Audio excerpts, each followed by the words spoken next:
Mayken Karlzon's Diary Chapter 23. The Edict of Nantes. May 1, 1599. My birthday once more, and as my MS book lies open before me, my thoughts go back to the one Father gave me when I was 12 years old, and I seem almost to see the cozy little room in our old home at Antwerp in which its first pages were written.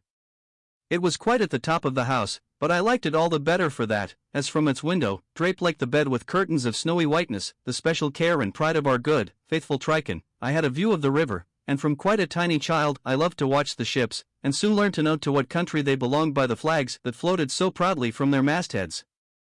Many changes have taken place since then, but today with a praise-filled heart I can say, the Lord is good, a stronghold in the day of trouble, and he knoweth them that trust in him. Nahum 1 verse 7. Charles IX. Of France, though he could have been little but a tool in the hands of his mother at the time of the massacre of St. Bartholomew, only outlived it by about 2 years. Sleeping or waking, its terrible memories seemed to haunt him. He grew pale, haggard, and miserable. Attacked by a painful and incurable disease, he was attended by a Huguenot doctor and nurse. He would often wake from an uneasy sleep, exclaiming that he heard dreadful cries, and would insist upon his attendants going out to see that his subjects were not rising against him. When on their return he was assured that all was quiet, he cried out, "Oh, why was I so led astray? What shall I do? What will be the end of all this? I am utterly lost. I see it now, it is too late." He died, calling upon God for forgiveness, but without one gleam of hope or comfort. The vacant throne was filled by the king's brother, the Duke of Anjou, who took the title of Henry III. He disliked all state business, grew angry if he was asked to attend to the affairs of his kingdom, and spent most of his time playing with an ivory cup and ball, or teaching his pet dogs to perform tricks. But as he thought himself a good Catholic, he would now and then ride at the head of a procession in honor of some so-called saint. When he appeared in public, it must have required all the politeness for which the French as a nation are noted to prevent his subjects from laughing at his ridiculous appearance. His face was painted red and white, his hair powdered, and he usually wore a black satin bodice trimmed with costly white lace. Like all his family, he hated the Huguenots, and ordered fresh edicts of persecution to be issued against them, but the King of Navarre raised an army and came to their help. About the same time, the Catholics, who knew that Henry of Navarre was the next heir to the throne, and were resolved that they would not have a Protestant ruler, banded themselves together to form what they called the Holy Catholic League, but as they were very much disliked and tried to injure all Huguenots, we think the word holy is quite out of place. Several battles were fought between the soldiers of Henry of Navarre and those of the League, the latter being under the command of the Duke of Guise, who was very popular among the Romanists. The weak and foolish king sometimes took sides with one party, sometimes with the other, the result being, as he might have foreseen, that he was trusted by neither. After one of these battles, the king invited the Duke of Guise to visit him. Father says that a royal invitation is a royal command, so of course he went. He had no sooner entered the palace than the gates were barred behind him. The Duke entered one of the staterooms and stood by the fire, waiting till he was sent for by the king. At last the summons came, and as he drew back the hangings which covered the door to answer it, he was met by 45 men with daggers, who stabbed him. He fell covered with wounds.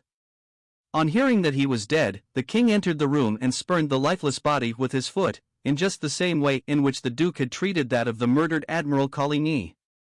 Hearing of this brought the Lord's words, "With what measure ye mete, it shall be measured to you again," Matt 7:1, vividly to my mind. About 8 months after the death of the Duke, Henry III was prevailed upon to lead his soldiers to the field. One day a monk entered the camp and, on telling the guard that he was the bearer of such important news that he must have a private interview with the king, was conducted to the royal tent. He handed the king a letter, and while he was quietly reading it, stabbed him with a knife.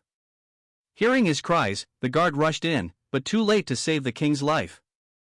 The monk met death calmly, and was afterwards placed on the list of Romish saints by the Pope, who said that by killing the king he had rendered a great service, not only to the Catholic Church, but to the world.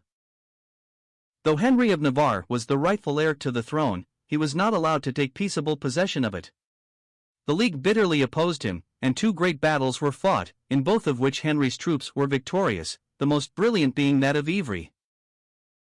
Just before it took place, Henry of Navarre bound a snow-white plume on his helmet, and addressing his soldiers said, "Comrades, if our standard-bearer falls, do not lose sight of my white plume. You may find it in the thickest of the fight, but it shall lead you in the path of honor, and I hope of victory also."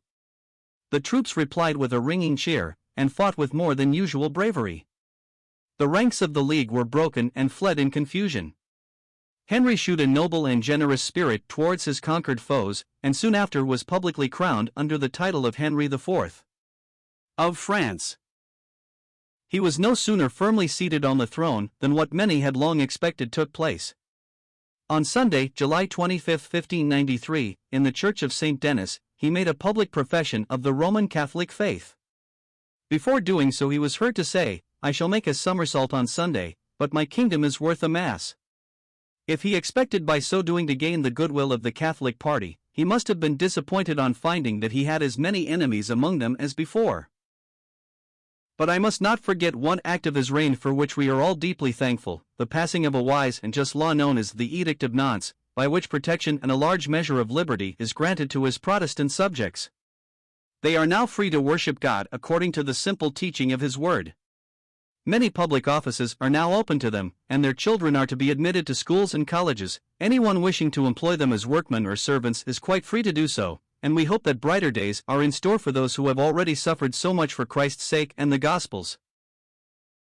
The edict only became law on February 25, 1599, and though we hear that in many towns and villages where the Catholic influence is strong the priests and councillors are doing all they can to prevent its being carried out, many workmen, mostly silk weavers and vine dressers who had left their homes during the dark days of which I have previously written, have returned already.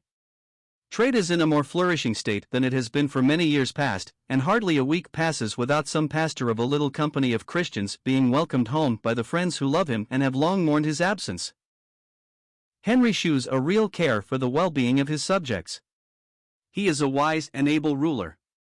He has often been heard to say, "I will so manage the affairs of my kingdom that the poorest peasant may have meat every weekday, and a fowl to put in the pot on Sunday." More than one attempt has been made upon his life by the Jesuits, who cannot forgive him for the bold stand he once took as the friend and helper of the sorely oppressed Protestants, but so far he has escaped, and as it is long since France has known so much of peace and prosperity, we hope he may long be spared, and pray, God save King Henry of France and Navarre.